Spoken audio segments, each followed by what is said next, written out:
아,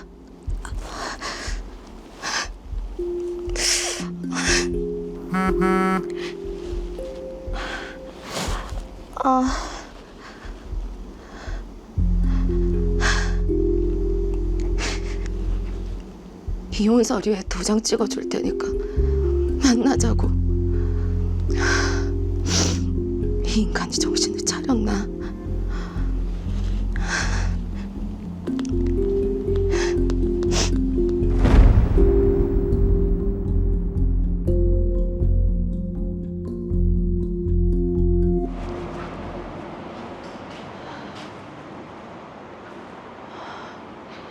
여긴가 보네. 뭐 별일 없겠지? 이혼 도장 찍어준다니까 마지막으로 한 번만 딱 믿어보자.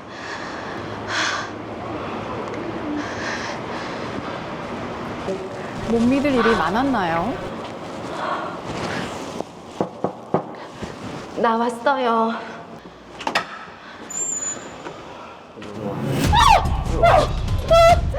왜 저러죠?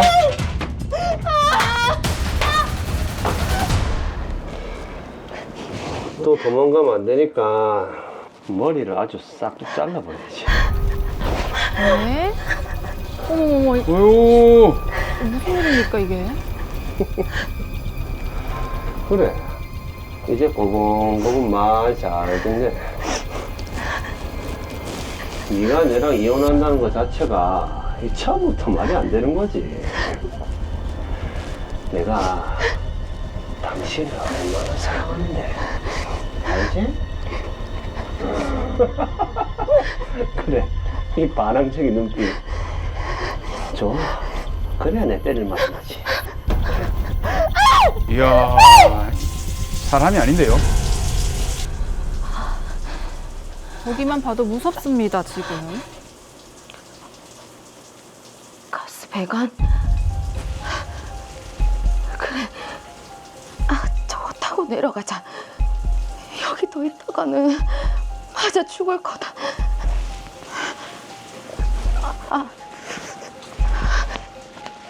그러게 뭐라도 지금 탈출을 하셔야 될 것 같아요. 우리 세진이 오빠 곧 나간다.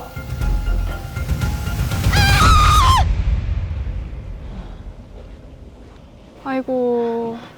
경찰들은 갔다. 아니 하늘도 무심하시지. 거기서 도망칠 기라고는 가스 배관밖에 없는데 그게 왜 중간에 딱 끊어져서 이 사다를. 의사는 뭐라 하대? 허리뼈가 골절돼서 하반신 마비가 될 수도 있다고. 하반신 마비? 그 미친놈한테 벗어난 게 그게 뭐가 큰 잘못이라고. 내가 이런 고통을 겪어야 되는데. 누나. 아유.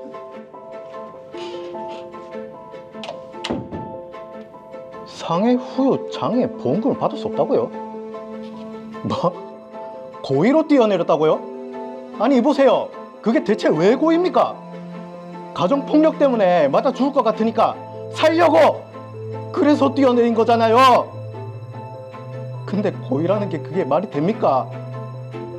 우리 누나 하반신 마비인데 보험금도 못 받으면 어떻게 살라는 겁니까? 예?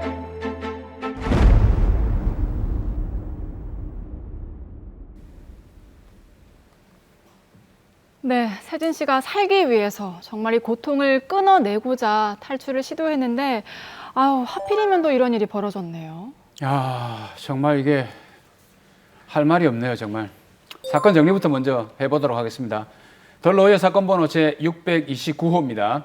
이세진 씨는 남편 박종태 씨의 극심한 의처증과 가정폭력으로 인해 힘든 결혼 생활을 했고 결국 이혼을 마음먹었습니다. 그런데 별거 중인 상태에서 이혼 문제로 남편을 만나러 갔다가 감금되었고 남편은 이세진 씨에게 무차별적인 폭력을 행사했습니다. 남편이 잠시 샤워 중인 틈을 타 이세진 씨는 가스 배관을 타고 밖으로 탈출을 시도했는데요. 그런데 안타깝게도 이 가스 배관이 중간에 끊겨 있었습니다. 결국 세진 씨는 아래로 떨어졌고 병원에서는 허리뼈 골절로 인해 하반신 마비까지 우려된다고 했습니다. 이에 상해 후유장애 보험금을 청구했는데요. 하지만 보험사에서는 보험금 지급을 거절했습니다. 네, 이세진 씨가 가정폭력을 견디다 못해서 탈출을 했는데 지금 그 과정에서 다친 상황입니다. 자, 그런데 보험사에서는 지금 보험금을 주지 못한다고 하는 상황이거든요. 한세영 변호사님. 네, 맞습니다. 지금 이세진 씨 측에서 청구한 보험은 상해 후유장애 보험인데요. 상해 후유장애 보험은 피보험자가 급격하고 우연한 외래 사고로 신체에 영구적인 장애를 입었을 때 그 장애 정도에 따라서 약정된 보험금을 지급하는 보험 상품입니다. 네. 질병이 아닌 상해, 즉 사고로 인한 후유장애를 보장한다는 점이 핵심입니다. 일상생활에서 발생할 수 있는 다양한 사고는 물론 교통사고, 산업재해 등으로 인한 신체 기능에 영구적인 손상이 남았을 때 경제적인 도움을 받을 수 있습니다. 자, 그럼 이세진 씨는 지금 질병이 아니라 사고로 인해서 장애를 입었으니까 보험금이 지급이 돼야 될 것 같은데 왜 보험사는 보험금 지급을 거부하는 거죠? 네, 그 이유를 알기 위해서는 상해가 무엇인지를 정확히 알아야 합니다. 보험 약관에 정의되어 있는데 약관에 따르면 상해는 급격하고도 우연한 외래의 사고로 이것으로 인해서 우리 몸에 상처를 입는 것을 말합니다. 근데 지금 이제 급격하고도 우연한 외래의 사고 네. 이렇게 딱 해놓으면 뭔가 이게 막연하기만 하고 떠오른 행위의 결과가 이게 안 떠올라요, 정확하게. 이게 좀 의미를 좀 짚어봐야 될 것 같아요. 네, 상해에 해당하려면 세 가지 요소를 만족해야 합니다. 첫째는 급격성입니다. 이것은 사고의 발생을 피할 수 없을 정도로 갑작스럽게 일어나는 것을 의미합니다. 천천히 진행되는 질병과는 구별되는 지점이죠. 네. 둘째는 우연성입니다. 사고의 원인이나 결과가 미리 예측할 수 없는 우연한 상황에서 발생하는 것을 의미합니다. 이 요건으로 인해서 피보험자의 의도된 행위는 보상에서 제외될 수 있습니다. 셋째는 외래성입니다. 이는 사고의 원인이 신체 외부에서 비롯된 것을 의미합니다. 질병과 같이 신체 내부의 원인으로 발생하는 것과는 다릅니다. 자, 그러니까 갑자기 또 우연히 질병이 아닌 사고로 다쳐야 이게 상해다. 근데 구체적으로 어떤 경우가 그렇습니까? 네, 제가 예를 들어보면 길을 걷다가 넘어져서 다리가 부러지거나 운전 중 교통사고로 허리를 다친 경우, 요리를 하다가 칼에 손을 베인 경우, 뜨거운 물에 화상을 입은 경우 이런 사고들이 바로 상해에 해당합니다. 네. 자, 상해 요건은 이제 그렇다는 말씀이시고, 근데 지금 이세진 씨는 상해 후유 장애 보험금을 신청을 했는데, 그럼 저희가 후유 장애도 좀 짚어봐야 될 것 같거든요. 이건 어떤 건가요? 네, 이 부분 역시 약관에 정해져 있는데요. 약관에 따르면 장애는 상해 또는 질병으로 인한 치료가 끝난 후에도 신체 영구적으로 남는 정신적 또는 육체적 훼손 상태를 의미합니다. 네. 즉 사고나 질병이 후유증이라고 생각하시면 이해하기가 쉽습니다. 네. 장애의 핵심은 영구성이라고 볼 수 있는데요. 일시적인 부상이나 통증이 아니라 회복이 불가능해서 신체의 기능이 영구적으로 상실되거나 제한되는 상태를 말합니다. 그러면 이세진 씨가 상해 후유 장애 보험금 받으려면은 말씀하신 그 두 가지를 다 충족을 해야 되는 겁니까? 네, 그렇습니다. 상해를 입고 치료를 다 받았음에도 불구하고 몸에 영구적인 후유증인 장애가 남아야만 상해 후유장애 보험금을 받을 수 있는 것입니다. 네. 상해라는 사고가 발생했다고 무조건 보험금이 지급되는 게 아닌 것입니다. 자, 그러면 이세진 씨는 지금 저희가 볼 때는 일단 상해 사고가 발생을 했고 또 후유증으로 인한 장애도 남을 것으로 보이는데 왜 보험사에서는 보험금 지급을 거절한 것일까요? 네, 보험은 우연한 사고에 대비하기 위한 것입니다. 따라서 피보험자가 고의로 사고를 낸 경우는 보험금을 지급받을 수가 없습니다. 네. 이것은 보험계약의 선의성과 우연성을 지키기 위함입니다. 약관뿐만 아니라 상법에도 이러한 내용을 명확히 규정해 두고 있습니다. 그러니까 보험사는 이세진 씨가 위험을 자초했고 스스로 뛰어내린 것이므로 고의에 의한 사고라고 보아서 보험금 지급을 거절한 것입니다. 자, 그런데 이게 남편의 그런 가정폭력과 감금을 좀 벗어나고자 이렇게 뛰어내린 것인데 그렇죠. 보험금을 못 받습니까?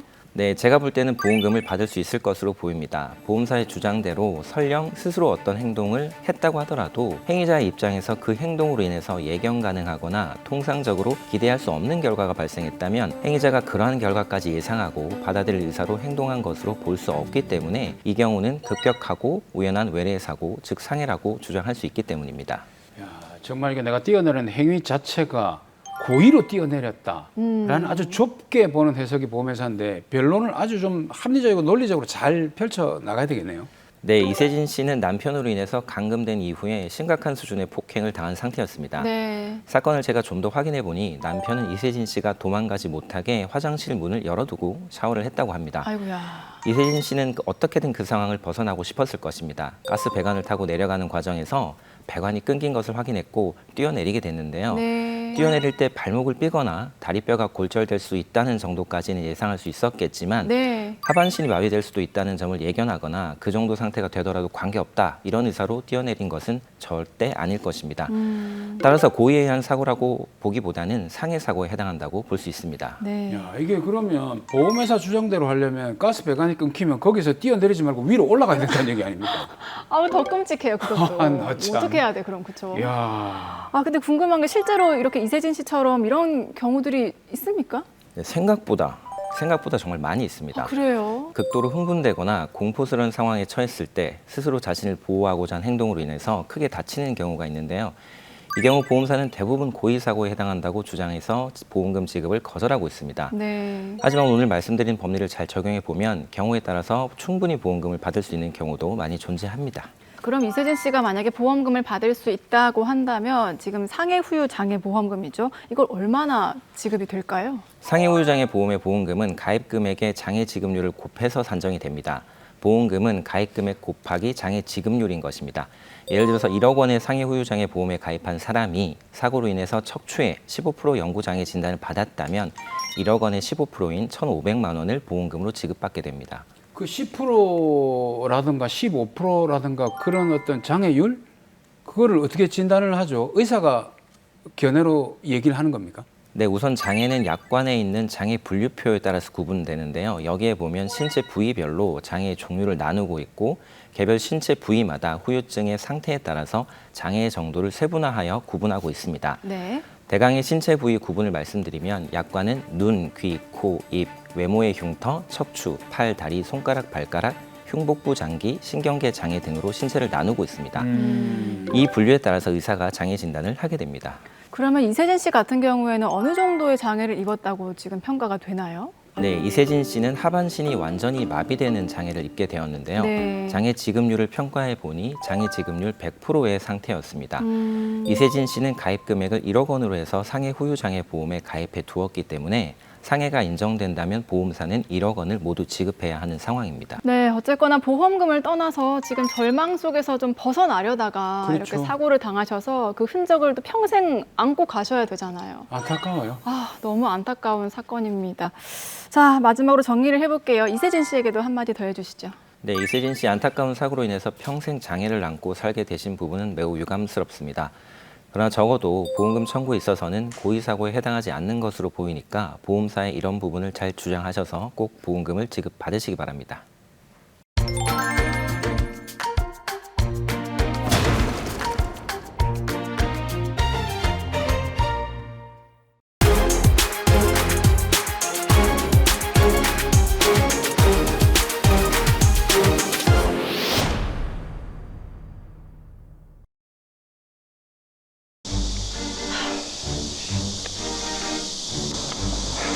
이 지긋지긋한 결혼 생활도 드디어 끝이네.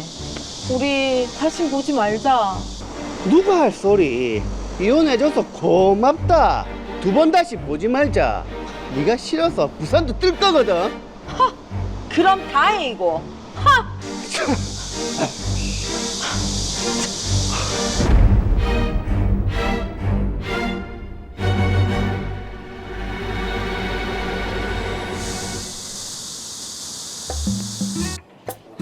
성격 차이로 남편과 이혼한 후 저는 생계를 위해 여러 일을 전전한 끝에 우연히 인터넷 쇼핑몰을 창업했습니다. 그리고 물건을 홍보하기 위해 개설한 SNS도 인기를 끌면서 30만 팔로워를 거느리는 인플루언서가 됐고 인터넷 쇼핑몰도 대박이 났습니다. 역시 지난주에 올린 비치를 대박 터뜨릴 줄 알았다니까. 주문 문의 DM 장난 아니네.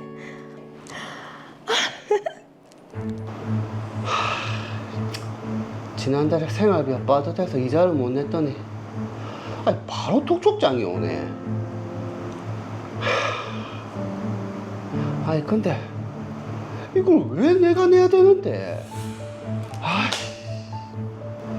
저는 이혼한 후 다른 지역으로 이사해 조용히 살고 있었습니다. 그런데 이혼한 아내가 결혼 생활 중에 제 명의로 몰래 대출을 받은 사실을 알게 됐습니다.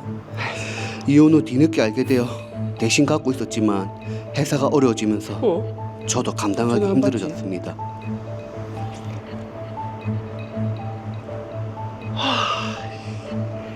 이 폰 번호까지 바꿨네. 내가 어떻게든 찾아내서 대출금 갚게 만든다.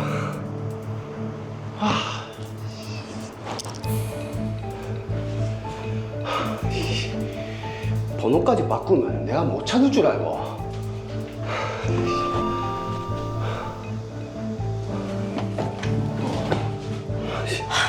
다시 보지 말자더니 왜 찾아왔는데? 왜 찾아왔냐고? 아니, 몰라서 물어보나? 내 몰래 내 명의로 대출 받았잖아. 양심 있으면 갚아라. 대출? 모르겠는데. 와, 뻔뻔한 거 보소. 빨리 갚아라. 네 명의 대출금을 왜 내보고 갚으라고 하는데? 더 이상 할 말 없으니까 그냥 가라. 와, 이렇게 나오시겠다. 그래, 순순히 갚는다고 하면 김가은이 아니지. 두고 봐라.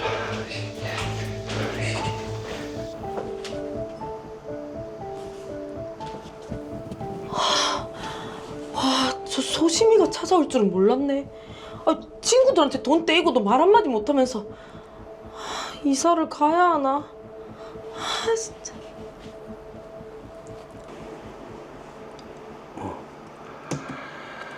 지는 돈 잘 벌고 잘 살면서 나한테 피해주고 나 몰라라 하시겠다. 그렇게는 안 되지. 보자.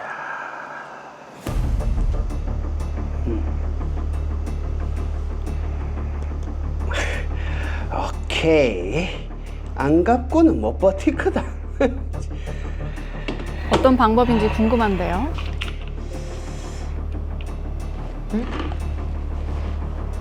가은아, 네 대판 게시글 봤나? 아니? 왜? 네 개인정보랑 사진 올려놓고 네가 자기 명의로 몰래 대출 받아놓고 안 갚는다고 올렸더라. 거기 말고도 여러 군데 올렸던데. 뭐? 진짜 이영철. 뭐고 이거? 내가 보낸 거 아닌데? 이영철은 SNS에서 저를 사칭해 저의 팔로워들에게 욕설이 섞인 메시지를 보냈고 댓글도 지속적으로 달았습니다. 그게 내가 그런 거 아니라고 해도 안 믿어주네. 이영철 때문에 쇼핑몰도 안 되고 SNS에서 욕만 먹고 어떻게 해야 하노?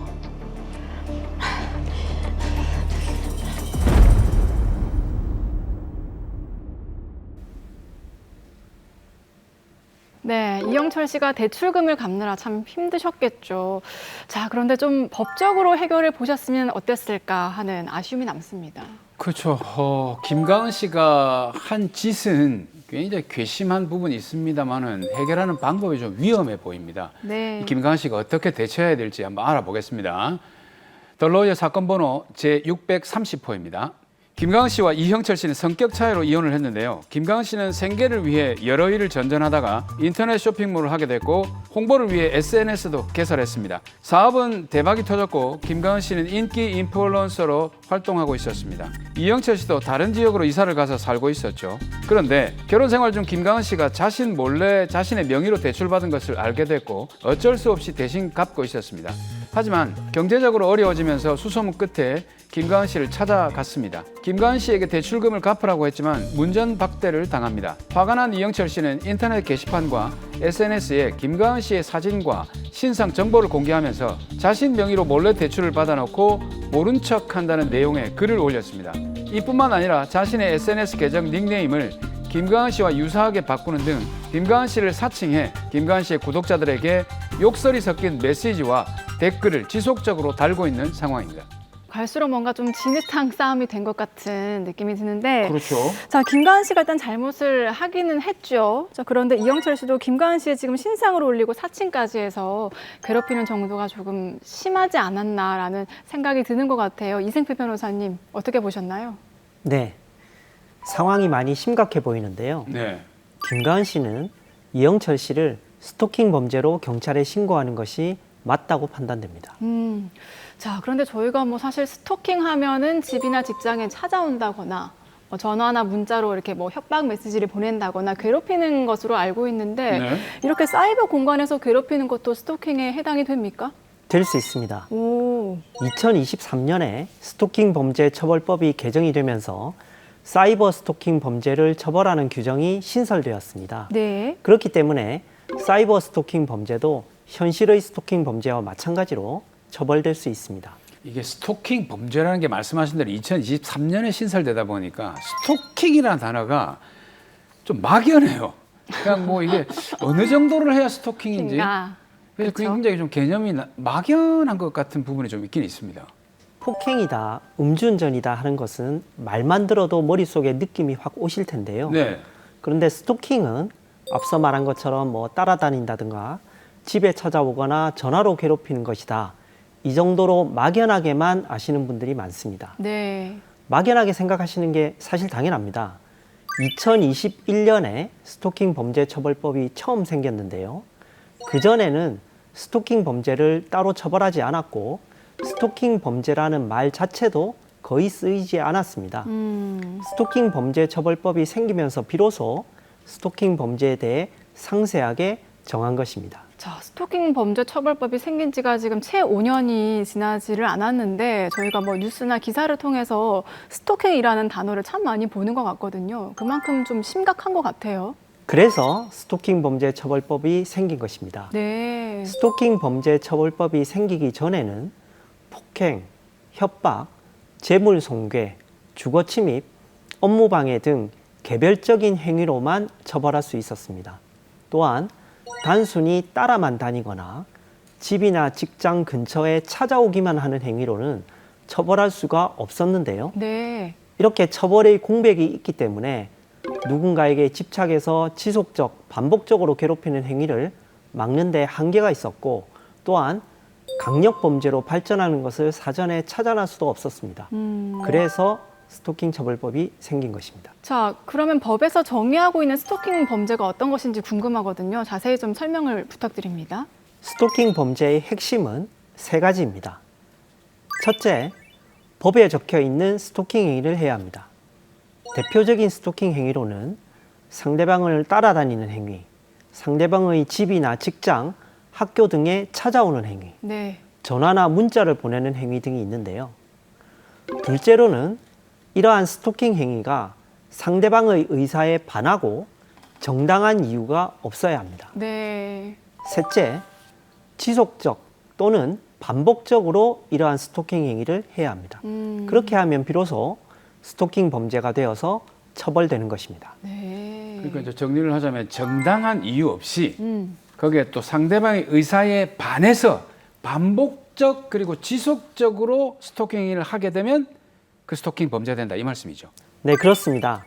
드라마 사례를 보자면 처음에 이영철 씨가 김가은 씨를 찾아가서 대출금을 갚으라고 한 것은 스토킹 범죄가 아니라고 판단될 가능성이 많습니다. 내가 피해를 본 부분에 대해서 요구사항을 전달할 권리가 있기 때문에 정당한 이유가 있다고 보입니다. 아, 네. 그리고 이영철 씨가 한 번 찾아간 것이기 때문에 지속적 또는 반복적이어야 한다는 요건에도 해당하지 않는다고 판단됩니다. 네. 실제 사례에서 보면 층간소음을 항의하기 위해 6개월 동안 4번 정도 위층에 찾아가서 문을 두드린 경우에 정당한 이유가 있다고 볼 수 있고 6개월에 4번 정도면 시간 간격이 멀어서 지속적, 반복적이라고 보기도 어렵다면서 무죄로 판단된 사례도 있었습니다. 네.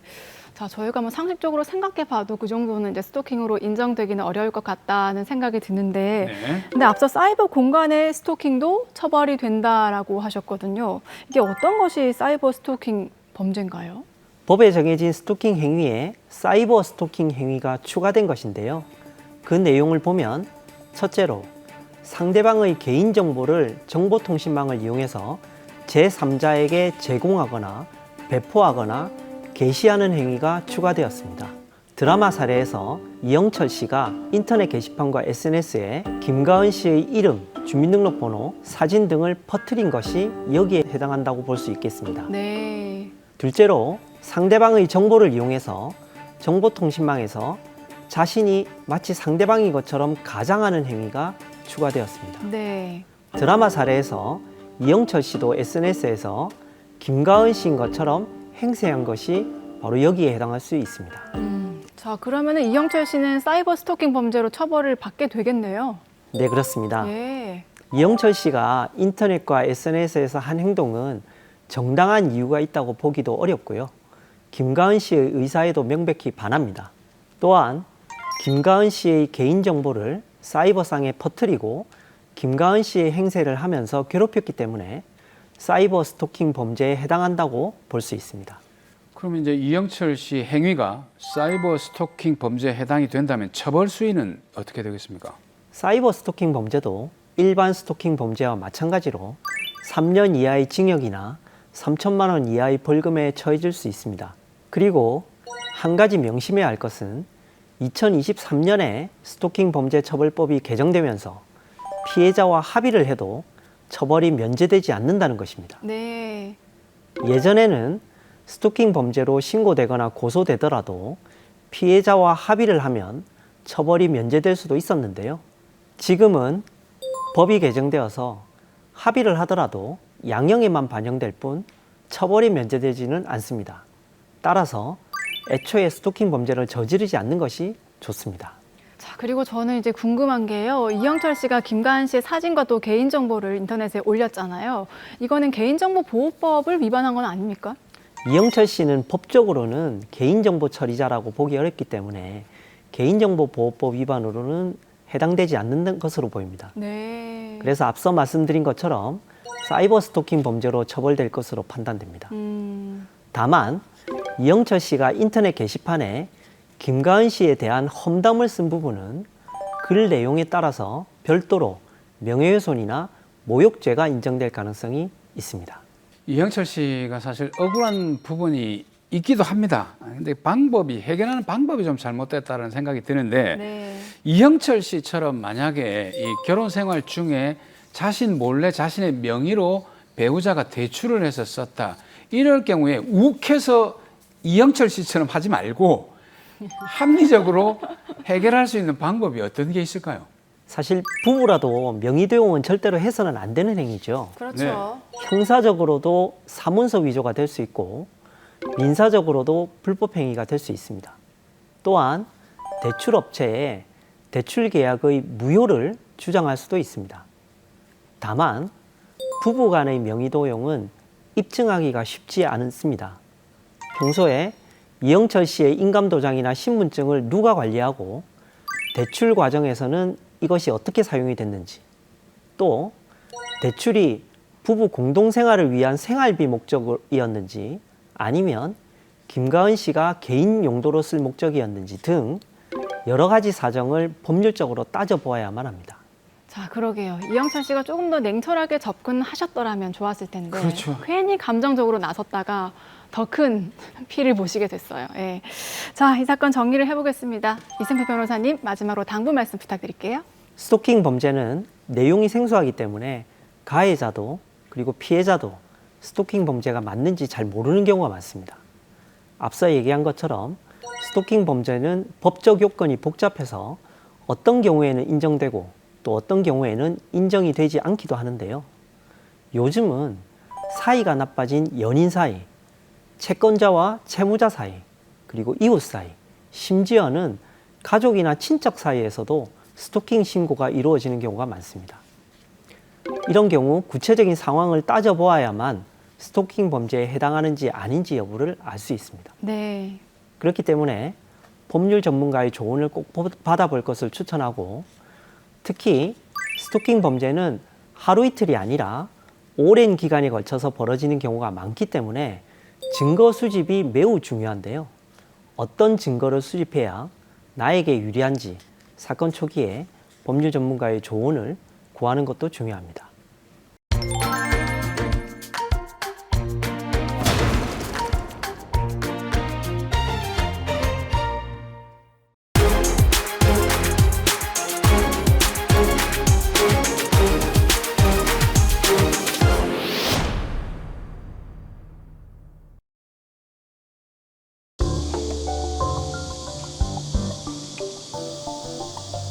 고객님, 여기 차키입니다. 잘 타시고 문제가 있으면 언제든지 연락 주십시오. 네, 감사합니다. 잘하시면 됩니다.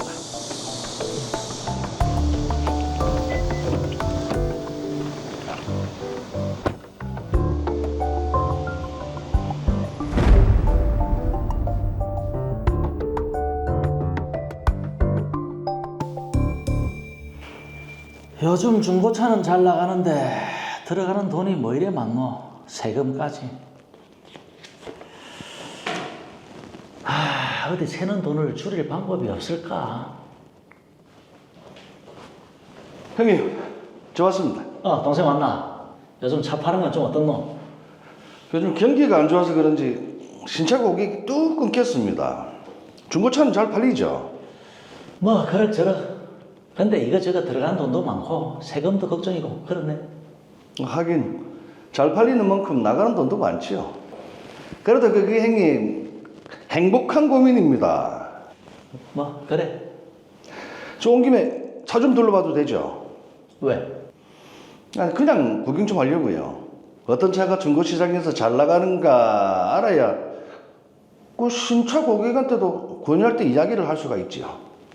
그래, 가서 한번 봐봐라. 예, 형님.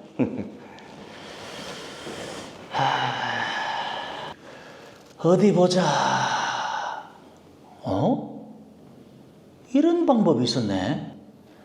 신차를 중고차로 등록하면 부가가치세 매입세액을 공제받을 수 있다고? 이야, 차왕이한테 부탁을 한번 해볼까?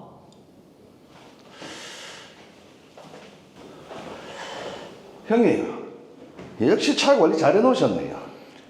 아니, 그건 기본이지. 근데 차왕아, 내가 새 차를 좀 사려고 하는데 네 이름으로 대신 좀 처리해 줄 수 있겠나? 차를 왜 제 이름으로? 한 25대 정도 살까 싶어서. 25대요? 아무래도 차왕이 니는 자동차 대리점 딜러니까 아니 내보다는 혜택이 그럴 거 아이가? 아니 25대나 사서 뭐 하시게요? 그건 네가 알 거 없고 일단 네 명의로 신규 등록을 하면 바로 우리 업체 이름으로 이전 등록할게. 아니 업체명이면 중고차로요? 에이 그건 안 됩니다. 야 수수료 줄게. 네 요즘 세차 판매도 영 시원찮다며. 차 한 대당 50만 원 어떤 놈? 50이요? 50이면 1250. 예, 알겠습니다. 저 명의로 신규 등록만 해드리면 되는 거죠? 그래. 네가 등록하면 내가 바로 이전할 테니까 걱정하지 말고. 내가 새 차를 사면 네가 뭐 일단 이윤을 불문하고 저는 그렇게 신차 25대를 제 명의로 신규 등록을 했습니다. 영준 형님은 즉시 자신의 업체 명의로 이전 등록을 했고요. 그런데 이거 좀 이상한데. 신차왕이 자동차 딜러가 직업인데 자동차를 25대나 신규 등록했다. 이건 자동차 매매업 하려고 그런 것 같은데 사업자 등록도 안 하고 세금 안 내려고 꼼수 부리는 것 같은데 그냥 넘어가면 안 되지. 냄새를 맡으셨네요. 이게 무슨 소리지?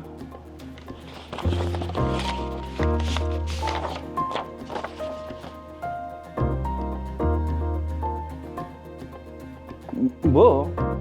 1억 2천만 원의 부가가치세와 가산세를 내야 된다고? 이게 도대체 무슨 말이고?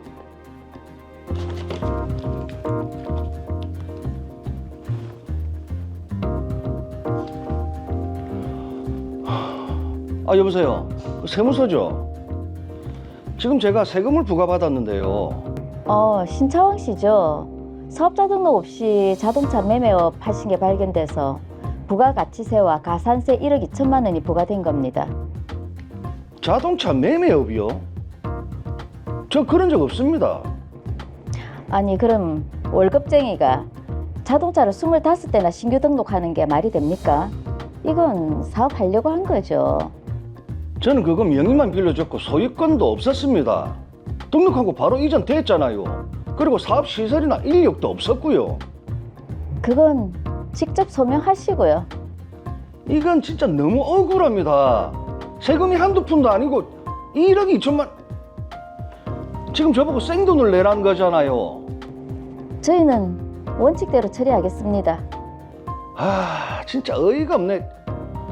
그럼 저도 취소 소송하겠습니다.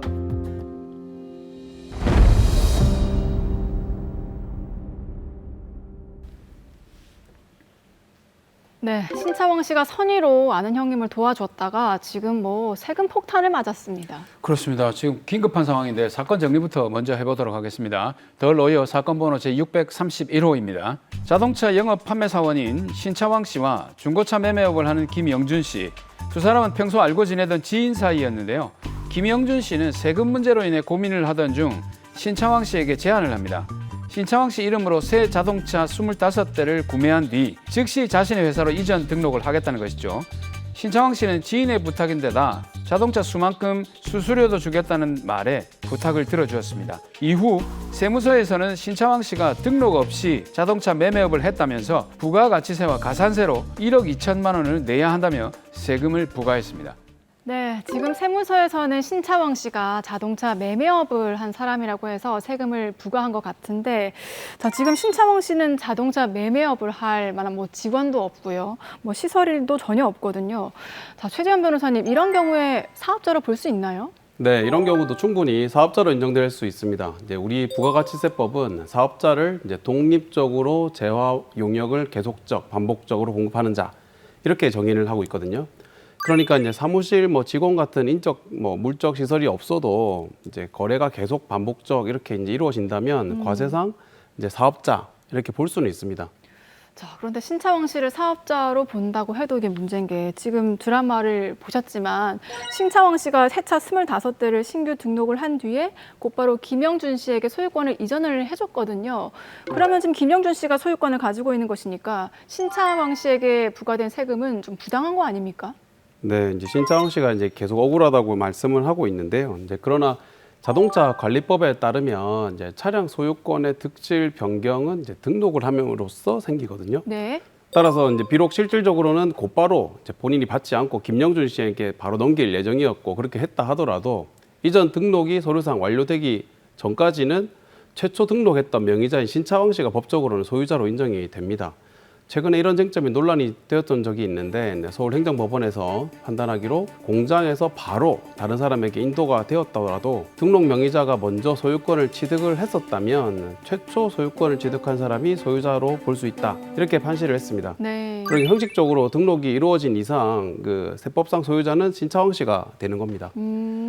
근데 저는 이제 짚어보고 싶은 게 이 신차를 바로 중고차로 등록을 해가지고 세금 혜택 받는 게 이게 실제로도 가능합니까? 저는 안 될 것 같은데. 네, 말씀처럼 일반적으로 불가능합니다. 이제 사실 법률을 정확히 검토하지 않고 이제 세금을 좀 아껴보려고 어찌 보면 꼼수를 부리려고 했던 건데요. 네.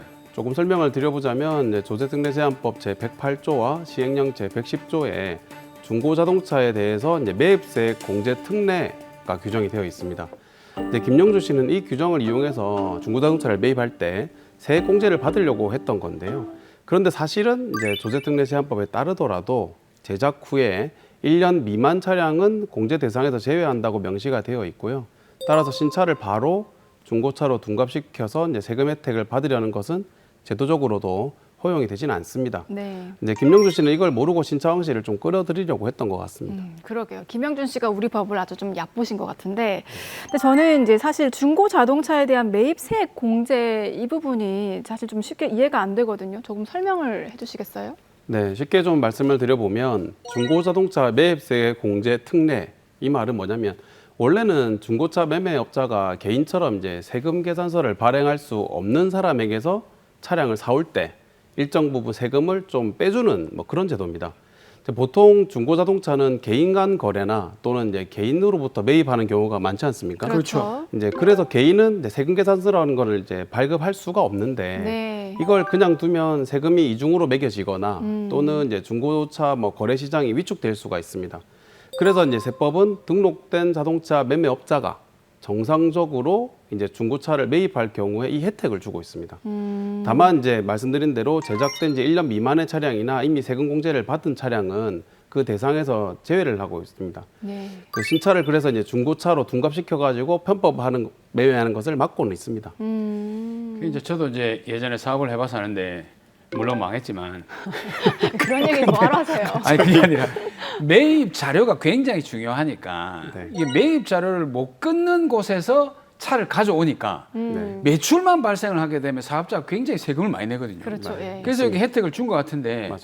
이런 틈새를 이용해서 지금 이런 사건이 나온 것 같아요. 이게 실제로도 많이 일어납니까? 네, 최근에 중고자동차를 이용한 조세 회피 시도가 좀 많아지고 있는데요. 일부 자동차 수출 업체들이 이제 신차급 차량을 중고차로 위장해 가지고 수억 원의 부가가치세를 환급받으려다가 발각이 되고 있는 중입니다.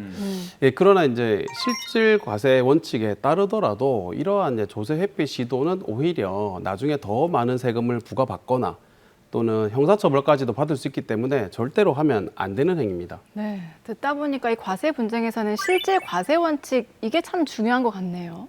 네, 그 더 로이어 방송을 통해서 몇 번 설명을 드린 적이 있는데요. 네. 실질 과세의 원칙이란 그 말 그대로 형식보다 실제 거래의 내용을 보고 과세한다, 이 원칙입니다. 우리 국세기본법 제14조에 나오는 내용인데요. 납세자가 형식적으로 뭐 제3자의 명의를 빌린다든지 또는 여러 단계를 거쳐가지고 뭐 거래 내역을 좀 꾸몄다든지 하더라도 그 목적이 세금 회피라면 이제 세무당국은 경제적인 실질에 맞춰서 그 실제 거래한 것으로 보고 세금을 부과할 수 있다, 이렇게 이제 보는 원칙입니다. 네. 이번 사건에서도 보면 신차왕 씨는 단순히 자기는 명의만 빌려줬다, 차를 받지도 못했다, 이렇게 억울함을 주장을 하고는 있지만 법적으로는 차량을 최초로 등록해서 소유자 지위를 갖게 되었고 이를 반복해서 이제 김영준 씨가 부당한 세금 혜택을 얻도록 도와줬습니다. 그래서 이제 명의를 빌려준 것만이 아니라 신차왕 씨도 실질적으로 계속 거래를 해왔던 것으로 판단할 수 있게 되는 겁니다. 네. 자, 그럼 결국에 신차왕 씨는 지금 부과된 세금을 내야 되겠네요. 네, 그렇습니다. 이제 현재 과세 처분은 제가 보기에는 정당하게 이루어진 것으로 보이고요.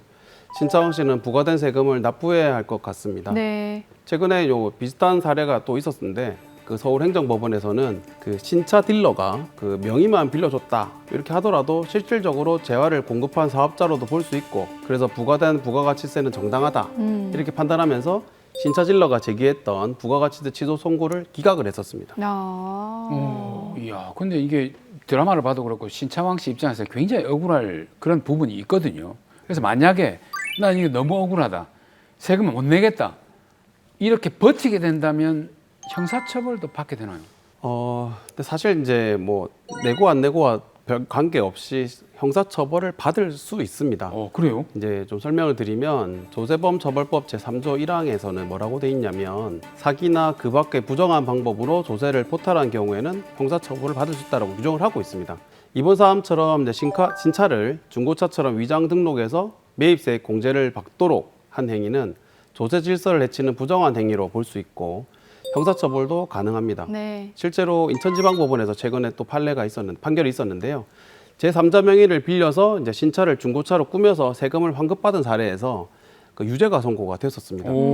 따라서 신차왕 씨 역시 이제 명의 대여와 허위 등록을 통해서 김영준 씨 조세 포탈에 공모한 것으로 인정이 된다면 네. 단순히 세금만 내야 되는 것이 아니라 형사처벌 위험까지도 부담하게 될 수 있습니다. 이야.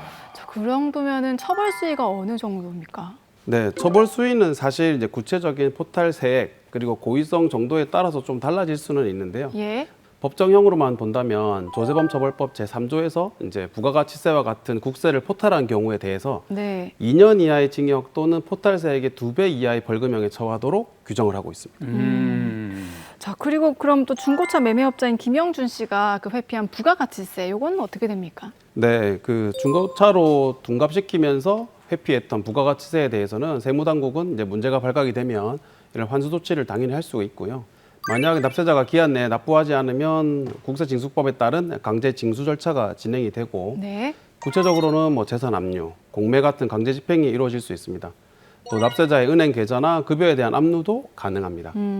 이번 사안처럼 뭐 신차를 중고차로 둔갑시켜서 얻은 매입세 공제 혜택은 조세특례제한법상 요건을 충족하지 못하기 때문에 인정될 수 없고요. 제가 봤을 때 따라서 부당하게 공제받은 세액은 과세 처분을 통해서 전액 환수가 될 것으로 보입니다. 네.